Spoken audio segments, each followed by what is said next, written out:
ஒரு 50 பென்ஸ் தேவைப்பட்டுச்சு. சரியா? ஒருத்தவங்களுக்கு கொடுக்க வேண்டியது இருந்துச்சு. நான் வீட்டுக்கு போய் நாளைக்கு எடுத்துகிட்டு வரேன்னு சொன்னேன். இப்போ நான் அந்த வீட்டுக்கு வந்தால் என் பர்ஸ் ஒரு சூட்கேஸ்க்குள்ளே இருக்குது. அந்த சூட்கேஸை திறந்து அந்த பென்ஸ் எடுக்கணும், அவ்வளோதான் மேட்ரு.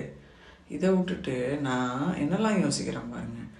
பக்கத்து ரூம் பிள்ளைகிட்ட கடன் வாங்கலாமா, கீழே உள்ள ரூம் பிள்ளைகிட்ட கடன் வாங்கலாமா, அதையும் தாண்டி அந்த நம்ம டீ கடையில் போயிட்டு எக்ஸ்ட்ராவாக காசு கட்டிட்டு அந்த 50 பென்ஸை வாங்கிடலாமா, இப்படிலாம் யோசிக்கிறேன். இப்போதான் புரியுது, சூட்கேஸை திறக்க சோம்பல் பட்டுட்டு இவ்வளோ ஐடியா யோசிக்கிறோமே. அப்போ பிச்சை எடுக்கிறவங்க போய் வேலையை பார்க்க வேண்டியதானே, நல்லா தானே இருக்கேன் நான் யார் வேலையை பார்ப்பா? எவ்வளோ ஈஸி தெரியுமா கேட்டு காசு வாங்குறது. அவங்களுக்கெல்லாம் எனக்கு நினச்சிட்டிங்கல்ல? இல்லை.